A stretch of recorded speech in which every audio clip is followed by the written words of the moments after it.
You are watching India Global. I'm Gaurie Dwivedi. Let's get you the headlines this Wednesday evening. First up, National Security Advisor Ajit Doval met Chinese Foreign Minister Wang Yi on the sidelines of the BRICS NSA meeting in Russia. Maldives President Mohamed Muizzu is likely to visit India soon. That's what reports suggest. The two ministers in the Muizzu government have quit after anti-Modi remarks. Stage set for a thaw in relations between New Delhi and Mali. And US revises travel advisory for Pakistan. It says reconsider travel to Pakistan due to terrorism. This comes after the deadly attack in Balochistan last week.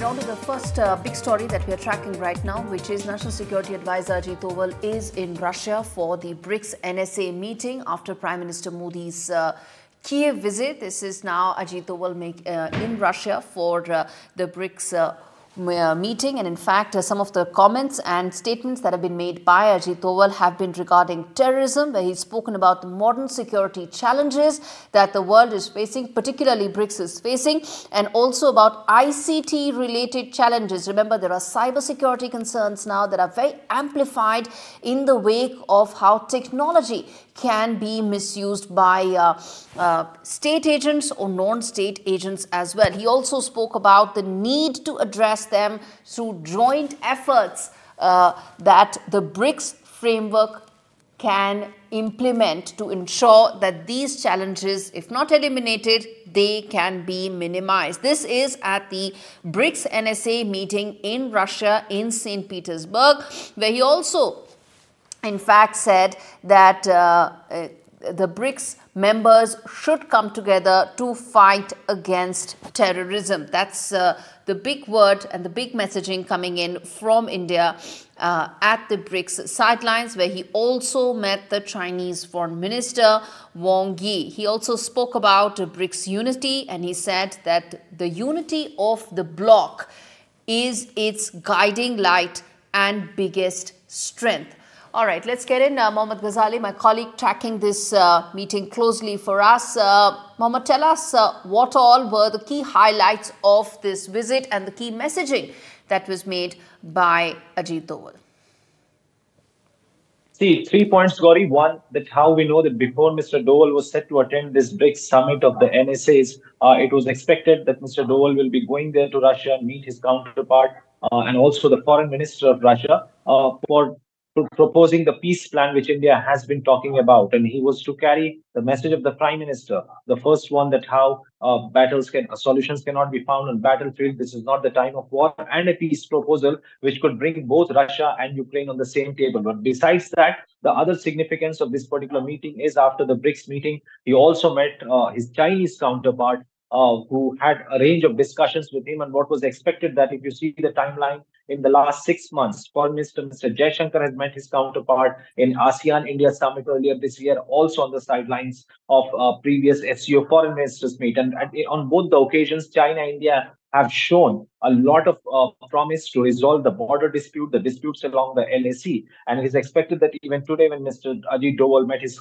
counterpart of China on the sidelines of this BRICS summit, he must have shared and have details about all that border dispute as well. But overall, this BRICS summit also sent out a message that a lot of blocs and groups are being formed in the West. Like India is also part of Quad, and most of those members of Quad are supportive of Ukraine in Russia-Ukraine conflict. And despite all that criticism, India is somewhere in the voice of global South, which has managed to develop its relations and maintain its foreign policy, a standalone policy, which is regardless of what West expects of it. So one message was certainly about the conflict, which Mr. Doval is proposing to Russia from the Indian side, that how solutions can be found, how a resolution to this ongoing conflict between Russia and Ukraine can be found. And besides that, important meeting with the Chinese counterpart as well, where we see recently we had seen this article from Global Times which was accusing or sort of criticizing Mr. Jaishankar's foreign policy or his statement against China, or criticizing China, where he has said that perhaps China is not just India's problem, but it All is a right. global challenge as well, which the Chinese has also expected. But it appears that Okay. there are warming of ties related to the border dispute as well.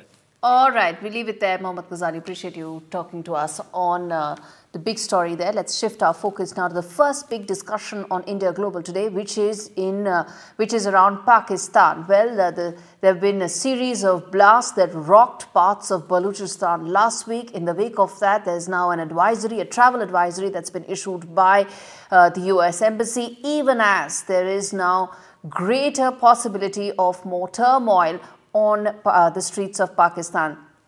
There have been massive protests led by Imran Khan's party, which is now asking he be released. And given the draconian law that's been passed by the Pakistani government, it is able to ensure a greater crackdown on opposition. Where does this lead? What is the dynamics in terms of impact on India, the security implications? Does it mean a more volatile border situation for us? We talk on all that and more with my guests this evening. In the first discussion on India Global, we have Dr. Zakir Hussain, former research fellow of ICWA. Thank you so much for taking out the time. And we also have Imtiaz Gul, who's a senior journalist joining us from Pakistan. Imtiaz, let me start with you because I want to understand the situation right now on ground, as this, what it seems like is extreme volatility, extreme turmoil, possibly greater clashes that could be in store between PTI supporters and the government, even as there are now all signs that no side could actually back down from here. Well, this is an unfortunate situation that Pakistan currently finds itself in, and the top leader of People's Party, Bilawal Zardari, also alluded to this in his speech to the National Assembly a couple of hours ago, in which he said that if today the government is rejoicing what has happened to the PTI people, then tomorrow it could be us, it could be the ruling party, the Pakistan Muslim League. And that's why we need to create a situation in which all parties basically find a middle ground for taking Pakistan out of the current crisis. And this is something that obviously not the majority of Pakistanis don't like. But the irony of the situation is that even though Bilawal Zardari is talking about this explosive situation, his own party is very much part of the coalition that is currently ruling Pakistan. His own party has grabbed 2 governorships out of the 4, and then a number of ministries, so to say. So the party is enjoying power, sitting pretty, while lecturing the other senior partner, Pakistan Muslim League, in showing restraint, in showing accommodation. And he also is saying that, look, the job of the government, of the sitting government, is not to inflame the situation, but to douse the fire. But this basically comes across as very ironic that these both are. Yes, Mr. Gul, I'm going to come and ask you, give me about a minute. I'm going to come back to you to ask about where does this go from here, because it seems very volatile right now. But Dr. Hussain, talk to us about the security implications of this, because the internal turmoil in Pakistan that has been on ever since those cases were slapped in on Imran Khan, this year's election verdict, which has been which many believe, of course, is a complete mockery of the election process itself. And since then, it's just been downhill in terms of yet another nail in the coffin as far as Pakistan's fragile democracy is concerned. Yeah, it is very true that since Imran Khan has been imprisoned, and even before that, the situation was deteriorating in Pakistan, but the establishment was not taking care of, especially military, which itself is complicit in this deterioration. And now it has launched a crackdown on terrorism, but terrorism has taken revenge. And in 2024 itself, 325 events has taken place. And in August itself, 59 events has taken place, killing 84 people. Balochistan and Pakhtunkhwa province are very active. And that's why United States has issued advisory, level 3 Thanks there. advisory. But the reason for that is also because the locals resent the Yeah. growing Chinese presence. The Yes, fact yes, that yes, everything is yes. going to the Chinese and the remaining Yeah. is being siphoned off by the central government. But what about what's happening on the streets right now of Islamabad? What's happening on thousands and thousands of protesters coming out challenging whatever little legitimacy that Shahbaz Sharif's government has? No, it does not has any legitimacy. While if we hear the voice of overseas Pakistanis, they are provoking their citizens, Pakistanis, to go on the road and do the in the fashion as Bangladeshis have done. And I think that Pakistan is running on a borrowed time because economically it is collapsed already, politically it is fragile, socially it is disturbed. So it is the right time for Pakistan establishment to restore democracy in the country because Let army me has let me ask lost this to its Imtiaz Gul. Is there a yeah. regime change that we should now be bracing for? Well, I mean, if the current situation continued, the current volatility, it could perhaps lead to a change of government anytime in the coming weeks. But I should also may add a correction that there are not tens of thousands of protesters or demonstrators on the streets of Islamabad.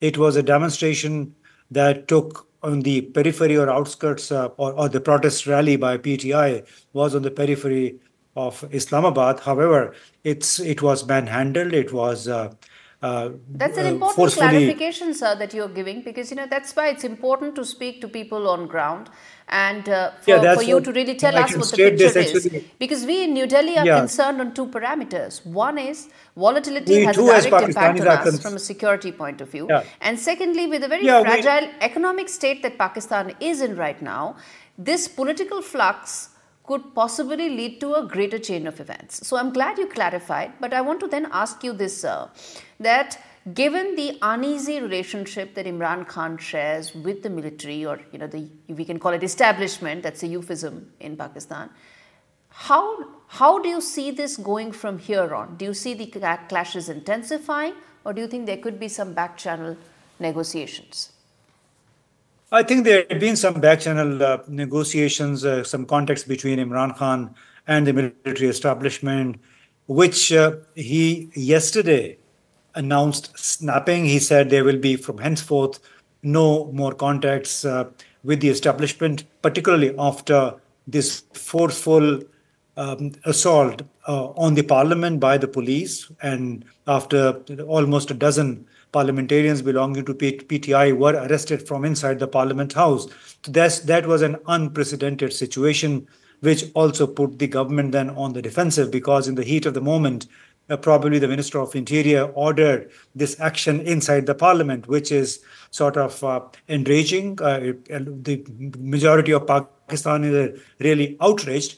But now I think there's the Speaker of the National Assembly is trying to mend fence, trying to correct the Right. situation. However, this has been a very, very inflammatory action that the police took, and it has added further fuel to the fire. How should Dr. Hussain, very quickly, I'm completely out of time, sir, 30 seconds. How should India be reading this situation right now? India should be very careful about this because on its part, Pakistan acquired situation. This situation may go up because, as United States said, that there may be a unarmed conflict in there. So we should be very careful that this Pakistan establishment may not channelize this anger on India. So All we right, should we be leave very it there. Yeah. Dr. Hussain, Imtiaz Gul, thanks so much for breaking things down as they stand in Pakistan. My sense is I'm going to revisit this story sooner than I may like to. But on that note, a quick break. We come back on the other side, talk more about what's the latest as far as Maldives is concerned. Maldivian President Mohamed Muizzu is scheduled to be in India. Will there be a thaw in relations? We talk on that after this very short break.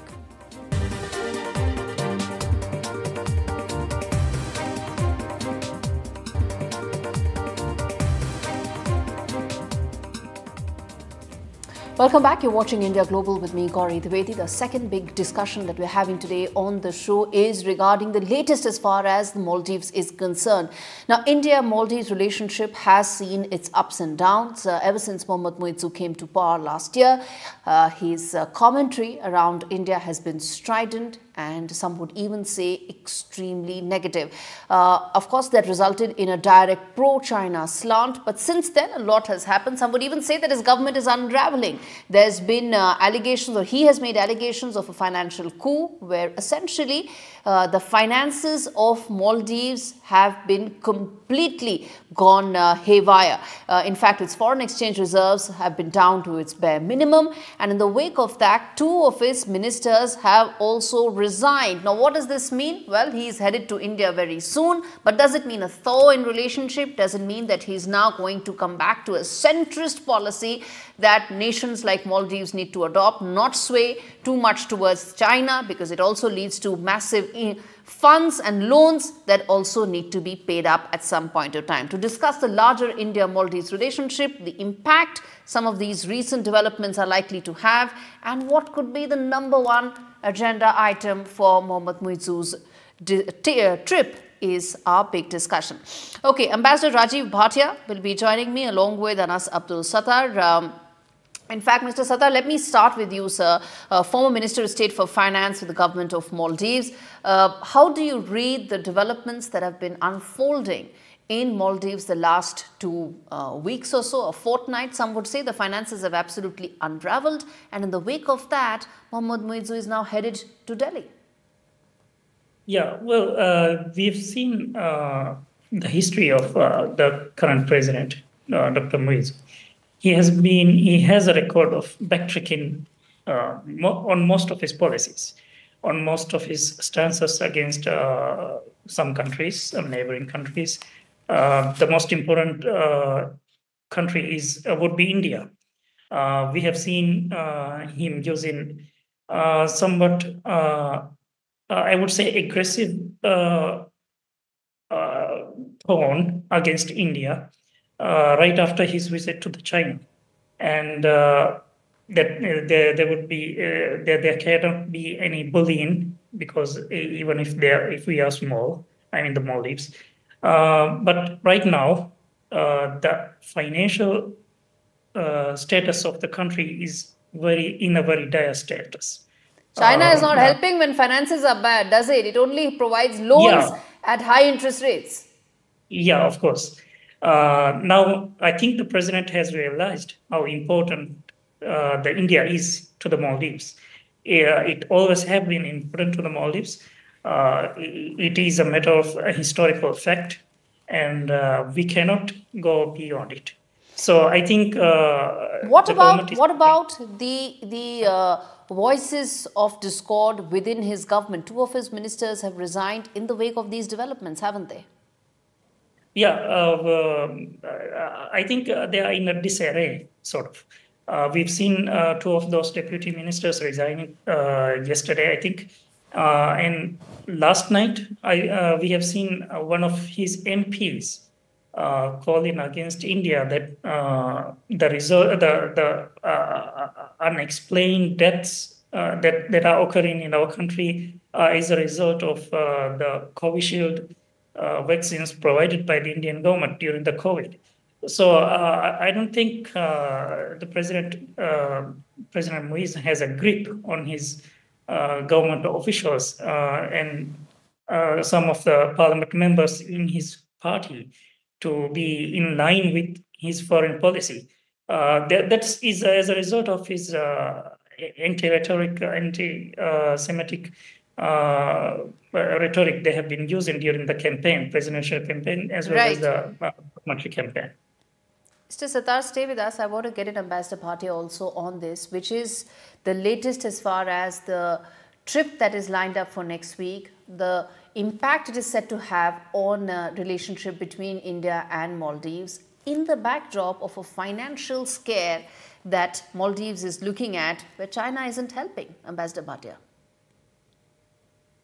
Yes, thank you very much for having me here. I think the discussion so far has been very interesting. I want to contribute by highlighting that the positive change that is happening in Maldives' external relations now is obviously the result of 2 or 3 factors. Fundamentally, as I see it, geography is asserting itself, and history of close relations between India and Maldives is helping in that process.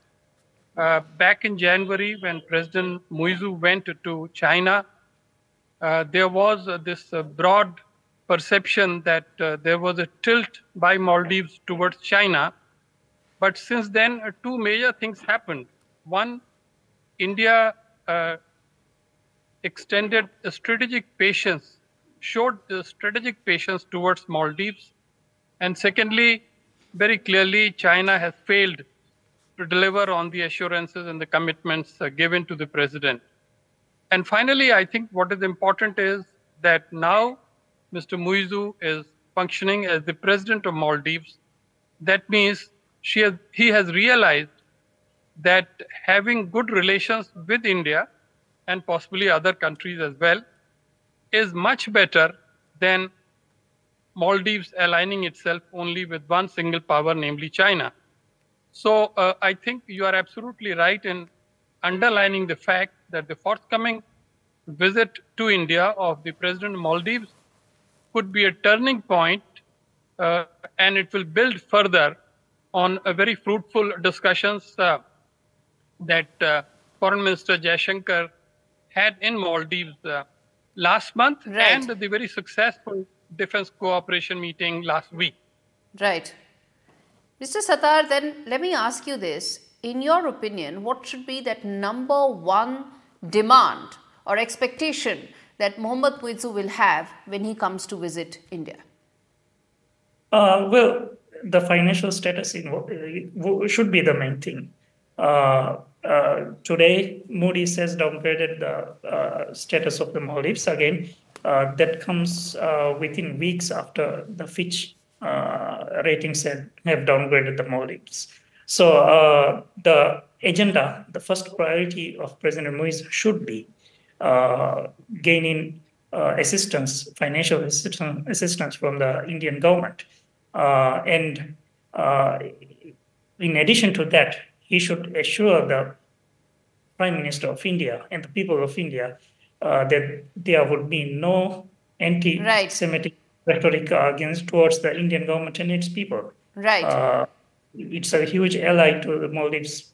Absolutely. Ambassador Bhatia, quickly, sir, what would be India's expectation when it extends? I'm sure it will extend a financial lifeline to Maldives at rates that are concessional and beneficial to them and benevolent, to say the least.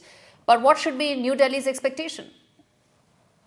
Yeah, very briefly, I think India will very clearly convey to my mind that Maldives is very important to India. It is an important neighbor. And in that context, there would be an attempt for further intensification of the strategic partnership that binds India and Maldives. And this is not a partnership between the two governments. It is a partnership between two peoples. And therefore, I think if Maldives is receptive, a message can go out from Delhi that more Indians should visit Maldives for tourism purposes, and more Maldives people should come for all kinds of purposes, health, training, skill development, etc. Thank you. Absolutely. That strident commentary from Mohamed Muizzu has impacted the people-to-people exchange and tie-ups between the two countries. Thank you so much, Ambassador Bhatia and Anas Abdul Sattar, for joining me on this edition of India Global. The fact is that India should and probably will extend a line of credit to Maldives at concessional rates because it wants the economy and the country to revive. At the same time, the expectation should be that Mole and Muizzu cannot continue to lean towards China in good times and come back and expect India to help them in their bad times. All right, with that, it's a wrap on this edition of India Global. Thanks so much for watching.